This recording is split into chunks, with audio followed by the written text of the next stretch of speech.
भगवान शिव माता पार्वती से कहते हैं, मनुष्य क्रोध को अपने वश में रख ले तो उसकी जिंदगी आसान हो जाएगी। तब माता पार्वती कहती है, हे देव के देव महादेव, कृपया मुझे विस्तार से बताएं। तब भगवान शिव कहते हैं, हे प्रिय, इस कथा को आप ध्यान से सुने, आपको सारी बातें मालूम हो जाएगी।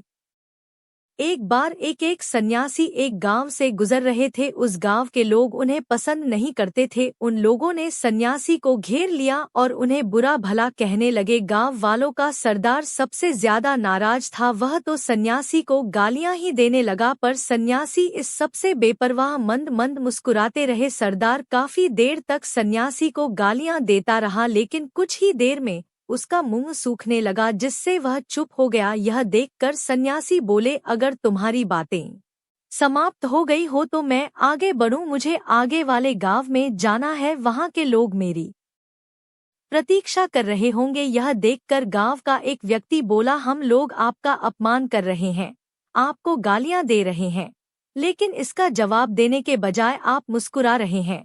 आप इसकी प्रतिक्रिया क्यों नहीं देते? फिर सन्यासी बोले, वत्स, तुमने आने में तनिक देर कर दी। यदि तुम 10 वर्ष पहले आए होते तो मजा आ जाता, क्योंकि 10 वर्ष पहले मैं भी तुम्हारी तरह था। अगर उस समय तुम मुझे बुरा भला कहते, गालियां देते, तो मैं भी क्रोध हो जाता। मैं तुम्हें इससे भी अधिक गालियां देता, हो सकता है हाथ हपाई पर भी उतर आता, पर अब मैं आगे बढ़ गया हूँ, अपना क्रोध घृणा सब पीछे छोड़ आया हूँ। परंतु मैंने उन बातों का उत्तर नहीं दिया, क्योंकि मैं तब बुराई के प्रति सकारात्मकता और सहनशीलता सीख चुका हूँ।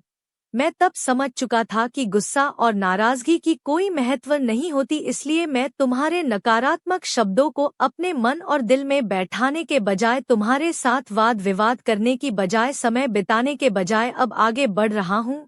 हमें दूसरों के नकारात्मक शब्दों का जवाब देने की बजाय सकारात्मकता और सहनशीलता दिखानी आती है। हमें अपने व्यवहार में विचारशील, शांति और तार्किकता बनाए रखनी आती है। गुस्सा और नाराजगी से हमारी समस्याओं का हल नहीं होगा, बल्कि समझदारी और सहयोग के माध्यम से हम बेहतर निर्णय ले सकते हैं। हमें अपने मन को शांत और स्थिर रखने की कला सीखनी चाहिए, ताकि हम प्रतिक्रिया में के मोहताज ना रहे और सच्ची खुशियों को प्राप्त कर सक। अब मैं उस जगह पर पहुंच गया हूं, जहां तुम्हारी गालियां पहुंचने में असमर्थ हैं। तुमने मुझे गालियां दी, यह तुम्हारी सोच है, लेकिन तुम्हारी यह सोच मुझ तक पहुंच ही नहीं रही। मैं इससे क्रोधित तभी होऊंगा जब मैं इसमें भागीदार हो जाऊंगा, जब मैं इन हे स्वीकार कर लूंगा। लेकिन मैं तो तुम्हारी इस क्रिया से निरपेक्ष हूँ, इससे बहुत दूर हूँ, इसलिए मैं अब शांत हूँ। यह सुनकर सरदार बोला, अरे ऐसे कैसे? मैंने तो तुम्हें गालियां दी हैं, और वह पूरे गांव वालों के सामने दी है। फिर उसे लेने या ना लेने का क्या मतलब है? फिर सन्यासी बोले, वत्स, कल मैं एक गांव में गया था, वहां के लोगों ने मेरा प्रवचन सुना, वे बहुत प्रसन्न हुए। गांव का मुखिया मेरे लिए मिठाई लेकर आया और उसे खाने का आग्रह करने लगा। मैंने कहा कि मेरा पेट भरा हुआ है, इसलिए मैं इसे ग्रहण नहीं कर सकता। यह सुनकर वह व्यक्ति मिठाई वापस लेकर चला गया, क्योंकि जब तक मैं कोई चीज लूंगा ही नहीं तो कोई मुझे कैसे दे पाएगा? इसमें तो मेरी सहमति आवश्यक है ना। यह सुनकर एक व्यक्ति ने सन्यासी का समर्थन किया। हमें गलत तरीके से चीजें मांगने और अपनाने की आदत से बचना चाहिए। उन्होंने समझा कि जो चीजें दोगे उन्हें स्वीकार करने के लिए उनकी सहमति आवश्यक होती है। हमें अनहोनी याचना हो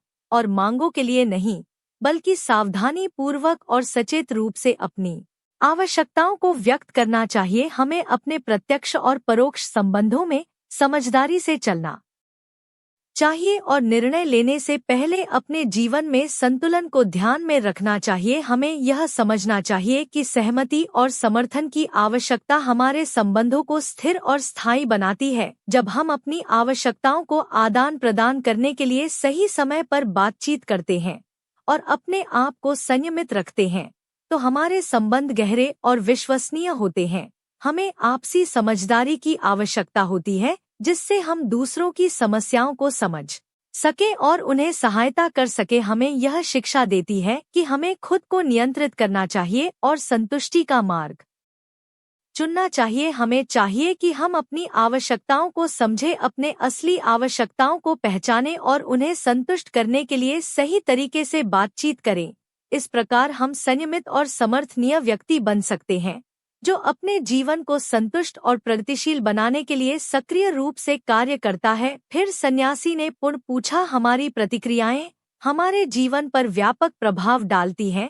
सन्यासी ने बताया कि जब उन्होंने मिठाई लेने से इनकार किया तो लोग उसे अपने घर ले गए और उसे अपने परिवार के साथ बांट दिया होगा। इसी तरह जब हम असंतोष और क्रोध के बजाय सहमति और धैर्य का प्रदर्शन करते हैं तो हम अपने संबंधों को मजबूत और स्थायी बनाते हैं। सन्यासी ने स्पष्ट किया कि उन्होंने गालियां ग्रहण नहीं की हैं, इसलिए उन्हें क्रोध भी नहीं आया है। हमें अपने प्रतिक्रियाओं को समझने और नियंत्रित करने की आवश्यकता होती है। जब हम अपने मन को स्थिर रखते हैं और अपने भावनात्मक प्रतिक्रियाओं पर नियंत्रण रखते हैं, तब हम अपनी स्थिति पर विजय प्राप्त करते हैं। हमें व्यक्तिगत संयम और आत्मनियंत्रण की महत्वपूर्ण को समझना चाहिए। अपनी प्रतिक्रियाओं को विचारपूर्वक चुनना और स्वयं को उन प्रतिक्रियाओं से दूर रखना हमें संतुष्टि और सफलता की ओर ले जाएगा। सन्यासी के उदाहरण को अपनाकर हम समझ सकते हैं कि विवादास्पद स्थितियों में भी हमें शांति और समझदारी के साथ प्रतिक्रिया करनी चाहिए और क्रोध के प्रकट से बचना चाहिए। यही हमें स्थितिगति और संबंधों में मजबूती प्रदान करेगा। सन्यासी की बातों पर सरदार ने कोई प्रतिक्रिया नहीं दी, शायद वह कुछ सोच रहा था। सन्यासी बोले, मैं अपनी आंखों से देख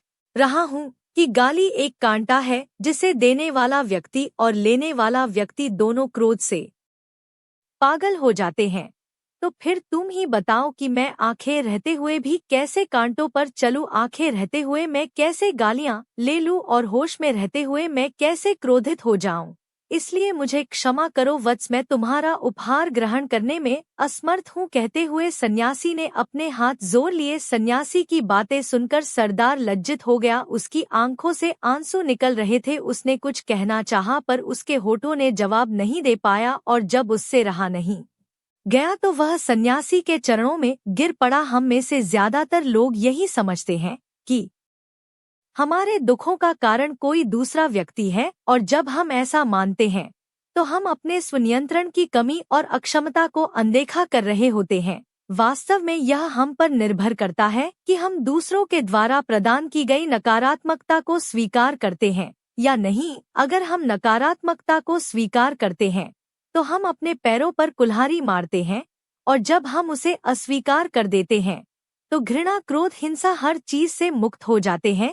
सन्यासी की यह कहानी हमें कई महत्वपूर्ण सीख मिलती है। यह हमें सिखाती है कि किसी दूसरे व्यक्ति के नकारात्मक शब्दों का हमारे ऊपर असर होने की जरूरत नहीं है। हमारे साथ जो भी होता है वह हमारी संज्ञान और समझने के अनुसार होता है। हमें अपने विचारों और भावनाओं के प्रति सचेत रहने की आवश्यकता है ताकि हम दूसरों के नकारात्मक शब्दों को अपने मन और दिल में ना बैठाएं। इस कहानी से हम सीखते हैं कि सब कुछ जिंदगी में सही समय पर होता है। सन्यासी कहते हैं कि अपने क्रोध को वश में रखकर वह शांत रहते हुए दिखाना चाहिए जो उसने अपने अनुभवों से सीखा था। हमें अपने क्रोध और नाराजगी को संभालने की कला सीखनी चाहिए क्योंकि इससे हम समझदार और विचारशील निर्णय लेने में सक्षम होते हैं।